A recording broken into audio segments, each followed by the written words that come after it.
Stan Twitter, a phrase that has unfortunately devolved into many horrific things. Today we're looking at more of the pop side of it with the Pop Stan Twitter Iceberg chart.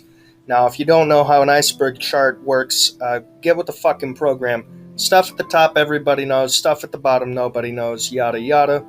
Big thank you to Bitchy Swifty for making this. I'm very grateful for that, so I can now produce a video on it. Without further ado, let's go ahead and just dive right in. Twitter lingo. Now, Twitter is the home of a lot of degenerates and a massive space online. Understandably, with this, a lot of slang comes from there. Phrases you absolutely love to hear, like oomph, oomphy, bestie, and every tone indicator, which is a weird thing to wrap your head around, but okay, has all come from, well, Twitter. And most of it comes from Stan Twitter, not the weird, Republican side of it. Now, Universal Records, otherwise known as UMG, is, well, a label company responsible for a lot of very popular pop stars and musicians.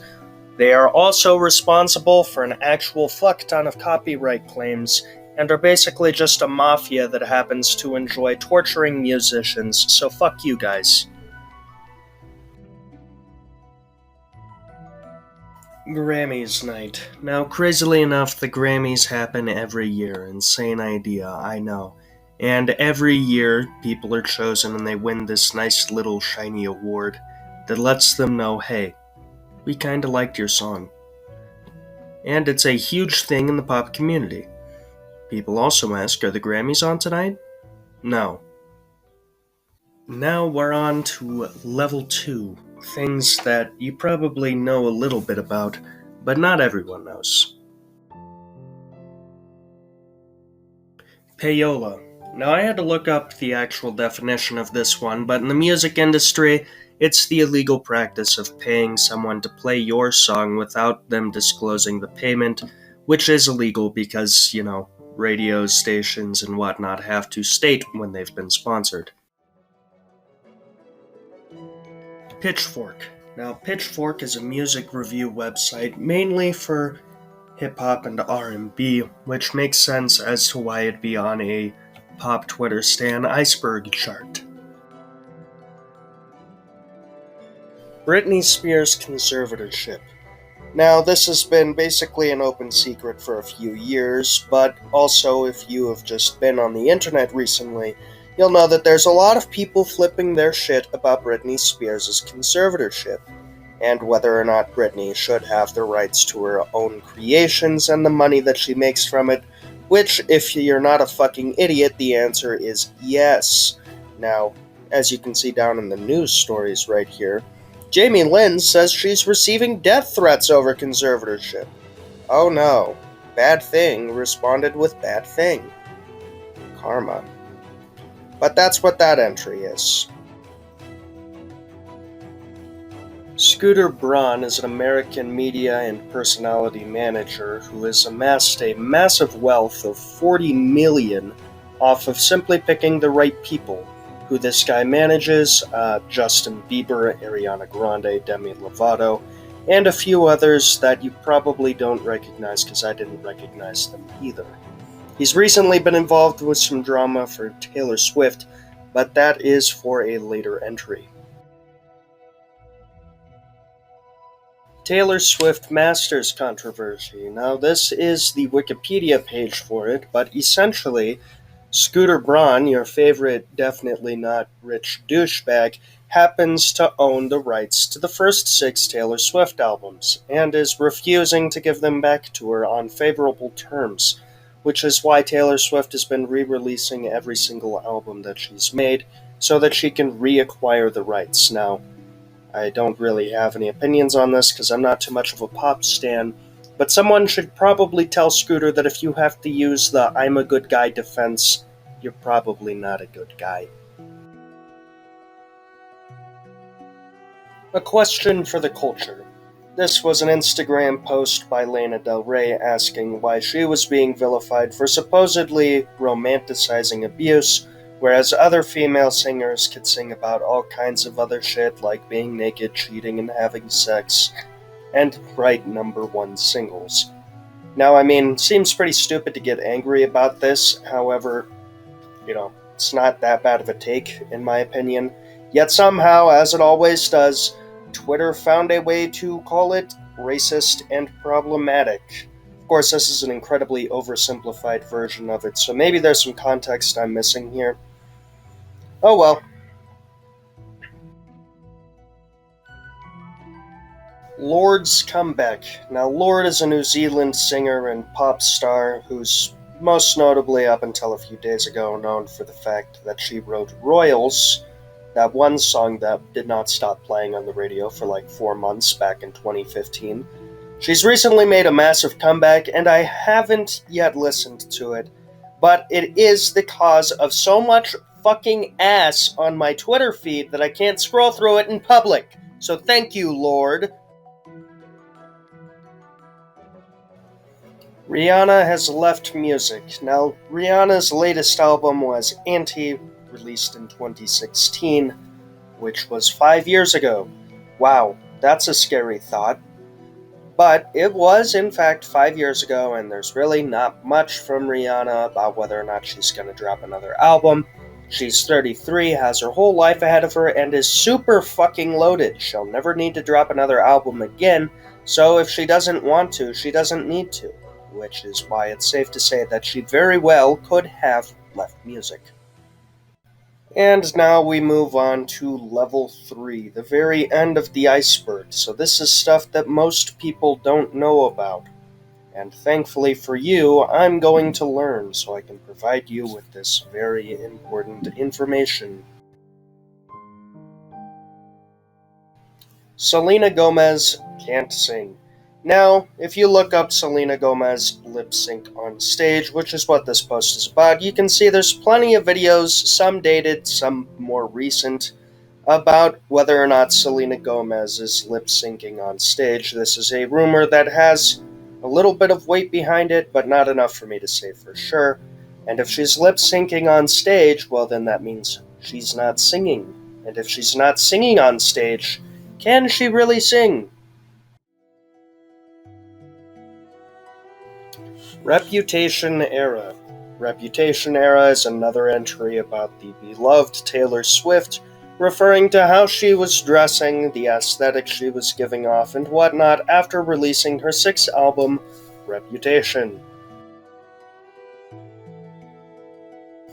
Chromatica cookies. I have no idea why this is so low on the iceberg, because this was a very recent thing. But remember when Lady Gaga made fucking Oreos? Yeah, that's what these are.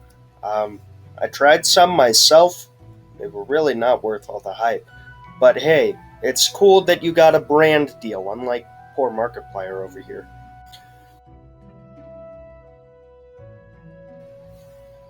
Witness Era. This is referring to the era right after Katy Perry released Witness, which was in general a flop of an album, and not received very well. The Witness era was not exactly a good thing. Industry plant. Industry plants are when an artist has a major label backing them, and then present themselves as a homegrown startup to create a sort of organic following. It's a really shady tactic that some musicians, actually are and some aren't, but it's also an insult that's been thrown around a little too much and it's lost a lot of meaning. The finest example has to be the Tramp Stamps, an American pop rock band who claims to be punk and doesn't have any backing, but is also from Nashville, Tennessee. Shawn Mendes is gay. Now, Shawn Mendes is, unfortunately for gay men all across the nation, not gay, but he was very hurt by the implications that he might be, and leave it to Stan Twitter to cling on to such a weird rumor. Jack Antonoff. Jack Antonoff is an indie musician who's been part of quite a few rock bands like The Fun, Bleachers, Steel Train, and also produced part of Reputation for Taylor Swift, and Ghost wrote a few songs, which is probably why he's on this Iceberg.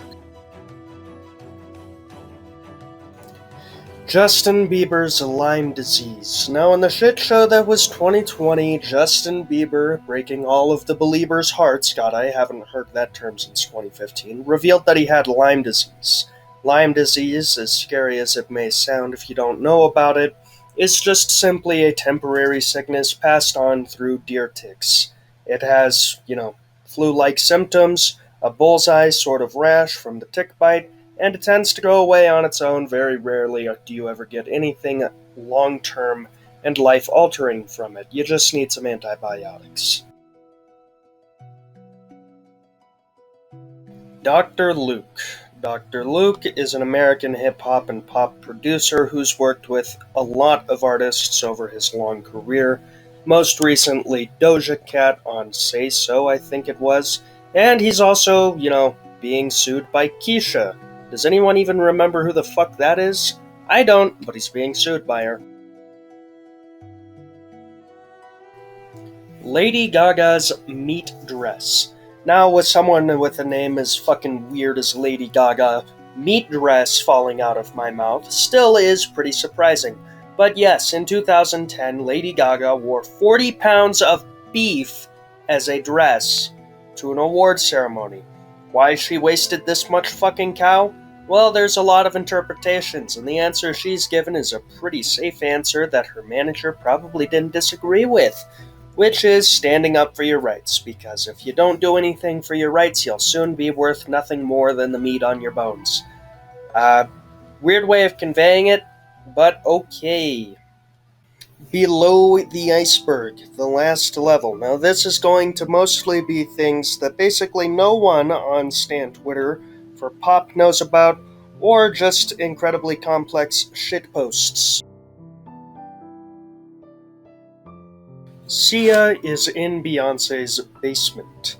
Now, as we move into the final level, the things here are going to start getting wackier, and this is just a Twitter shitpost, just like what you see on screen here. Sia's not actually in Beyonce's basement. Do You Listen to Girl in Red is basically to lesbians what the Bacon Narwhals at Midnight was to Reddit in 2011. Which is to say, it's code word for, hey, will you fuck me if you're a woman and I'm also a woman? Harry Styles' relationship is just a PR stunt. Now, Harry Styles, God, I would rail him, has been in many relationships. One of them with, you fucking guessed it, Taylor Swift, back in 2012 to 2013, as well as a few others seen on the list here. Now, dating Taylor Swift is a massive boost to publicity, and Harry Styles could really need that in 2012 to 2013. He doesn't need it anymore, though, so him and Olivia Wilde can do as good as they want. Azaelia Banks insults. Now, Azaelia Banks is one of those C-tier celebrities that I don't really care about and don't really know who this is, but God, does she fucking live to sling insults. Let's just go ahead and see what she called Irish people. Inbred. What happened between Azaelia Banks and Cardi B? Cardi B has deleted her Instagram account after Azaelia Banks hit her out in an interview calling her a caricature of a black woman. What did Azaelia Banks say about Rihanna? She's coming for Rihanna's weight. At least she cried on Wild 'N Out. Grimes' music. Now, Grimes, the alternative musician from Canada and also the very fucking last person I expected to marry Elon Musk, produces some weird sounding music. I'm gonna play the allotted 10 seconds here so I don't get fucking copy struck. Just go ahead and listen.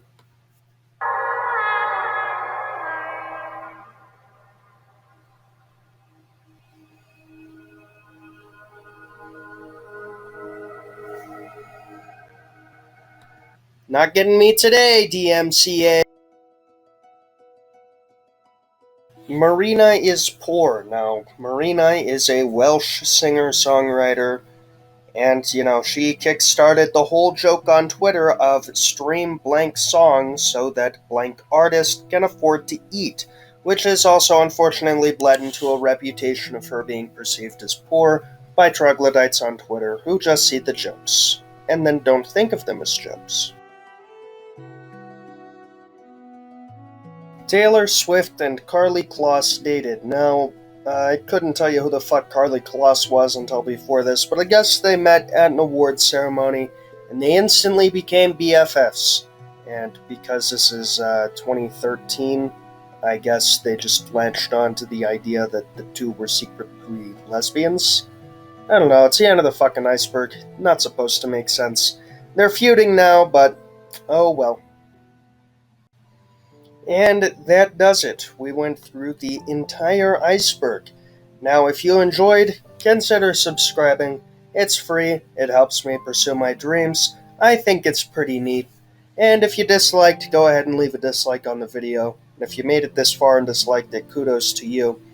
Anyways, that's about it. Memento mori.